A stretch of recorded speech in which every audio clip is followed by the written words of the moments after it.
Bonjour à toutes et à tous, c'est Gisé, je suis très heureux d'être avec vous aujourd'hui. Alors conseil pour la journée, couvrez-vous bien, il va faire très chaud. Couvrez-vous bien et buvez beaucoup d'eau puisque aujourd'hui c'est presque une journée caniculaire et donc notre corps a besoin d'eau. Notre corps a besoin d'air et aujourd'hui nous allons parler également de la respiration consciente puisque ce matin j'ai reçu un très beau texte de mon ami Jean-Marie Gris que je souhaite vous partager. Dans la création telle qu'elle est rapportée par les traditions, le souffle est très important puisque c'est par le souffle divin que l'être humain fut animé. Cette façon de décrire les choses existe dans d'autres traditions que la tradition chrétienne. Dans la mythologie grecque, on trouve un épisode semblable. Le souffle est donc ce qui a créé l'être humain et c'est aussi par le souffle, par la respiration, qu'il peut se créer. Je vais simplement évoquer une conversation qu'Idriss Lahore avait eue il y a une trentaine d'années avec un vieux lord écossais. Revenant d'un voyage en Écosse, Idriss Lahore nous racontait qu'il avait rencontré un vieux lord écossais qui avait tout lu sur la théosophie et l'anthroposophie, sur la Rose-Croix et la franc-maçonnerie, et qui eut l'humilité de dire « Je ne sais rien ». Il posait la question « Pourquoi n'ai-je rien compris malgré toutes ces connaissances ?» La réponse qui lui fut faite « Vous n'avez jamais réellement appris à respirer, ni à respirer par les poumons, ni à respirer par l'âme. » Ce texte nous montre bien l'importance de la respiration, cette attention qu'on appelle la concentration euphonique méditative.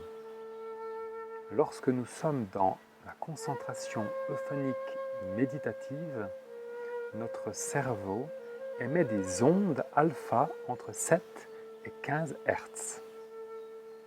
Cet état est atteint grâce à la concentration sur la respiration.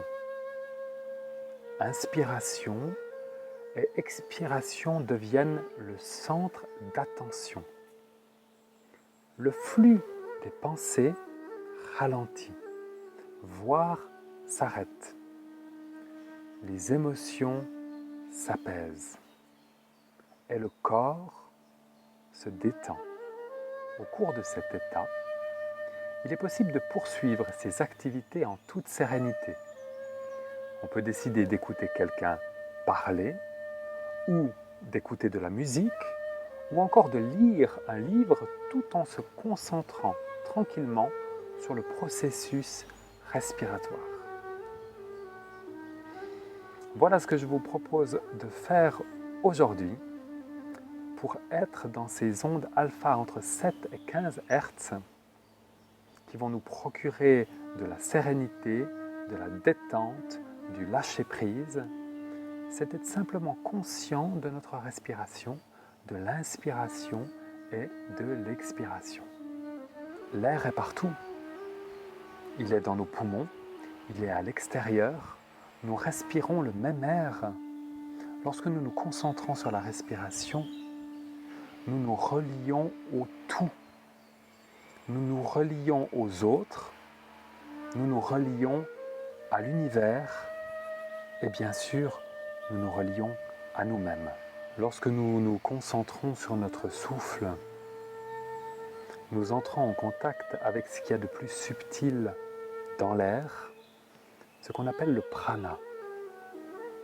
Ainsi, nous nous nourrissons d'une autre nourriture encore, une nourriture plus subtile, qui correspond à la qualité de ce qui est le plus essentiel en nous.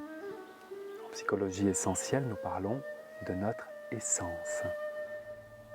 Et je vous propose d'écouter encore une des belles stances d'Idriss Lahore qui nous parle justement du souffle. Ô fille de la terre, je vais t'enseigner à écouter ton propre souffle. Il est le début et la fin. Il est le début et la fin.